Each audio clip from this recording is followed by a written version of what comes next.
ने एक अलग प्लान तैयार किया है। रालोद को टक्कर देने के लिए अब अखिलेश यादव ने अपनी अगली चाल चल दी है। समाजवादी पार्टी ने पश्चिम यूपी की कुछ सीटों पर अपने प्रत्याशी तय कर लिए हैं। आरएलडी के अलग होने के बाद पार्टी अपनी आगे की रणनीति को दुरुस्त करने में लगी हुई है। हालांकि अभी कांग्रेस और सपा के बीच सीटों का बंटवारा नहीं हुआ, दोनों ही पार्टियों में मंथन चल रहा है, लेकिन इसके बाद भी अखिलेश यादव अपने प्रत्याशियों का ऐलान जल्द कर सकते हैं। सूत्रों की माने तो आरएलडी से अलग होने के बाद सपा ने अपनी रणनीति को पश्चिम यूपी में धार देना शुरू कर दिया है।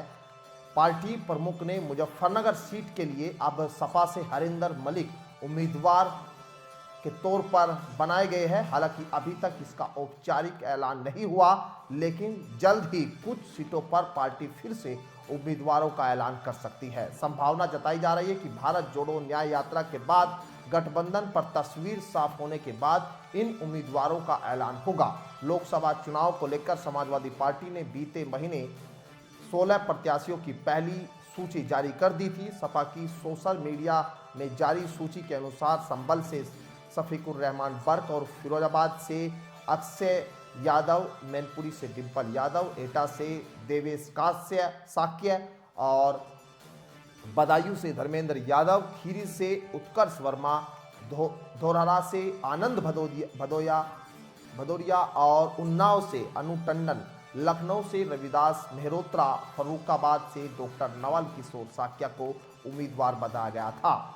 इसके अलावा अकबरपुर से राजा रामपाल, बांदा से शिवशंकर सिंह पटेल और फैजाबाद से अवधेश प्रसाद, अंबेडकर नगर से लालजी वर्मा और बस्ती से राम प्रसाद चौधरी को यहां प्रत्याशी बनाया गया था और गोरखपुर से काजल निषाद को भी उम्मीदवार बनाया गया था। बता दें कि पहले सपा ने कांग्रेस को 11 और आरएलडी को 7 सीटें ऑफर की थी, लेकिन आरएलडी ने एनडीए के साथ जाने के संकेत दे दिए हैं, जबकि कांग्रेस और सपा के बीच अभी भी बातचीत जारी है। तो यहां अब मुजफ्फरनगर से हरिंदर मलिक के नाम को फाइनल माना जा रहा है। औपचारिक ऐलान होना महज अब बाकी है, क्योंकि कल भी लखनऊ में समाजवादी पार्टी के नेताओं के साथ में, कार्यकर्ताओं के साथ में यहां हरिंदर मलिक लखनऊ में पहुंचे थे और वहां पर लोगों को आश्वासन दिया है कि हरिंदर मलिक को मुजफ्फरनगर से समाजवादी पार्टी चुनाव लड़ा सकती है। तो यानी राष्ट्रीय लोकदल को लेकर जो अब कयासों का दौर था वो पूरी तरह से अब थम गया है।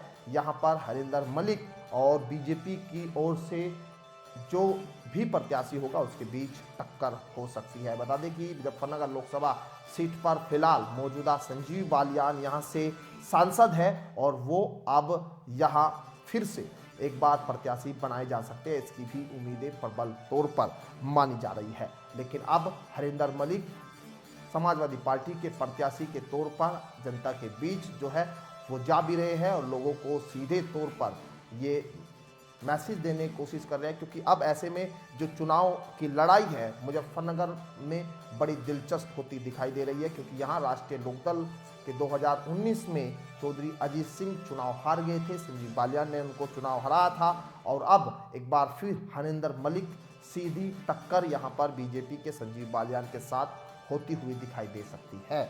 ऐसे में यहाँ जो पश्चिम उत्तर प्रदेश के मुजफ्फरनगर में जाट वोटर है उसका क्या रुख होगा, क्या राष्ट्रीय लोकदल के इस फैसले के साथ वो जाएंगे, क्योंकि हरिंदर मलिक भी जाट बिरादरी से आते हैं और जाटों में उनकी अच्छी खासी पकड़ है।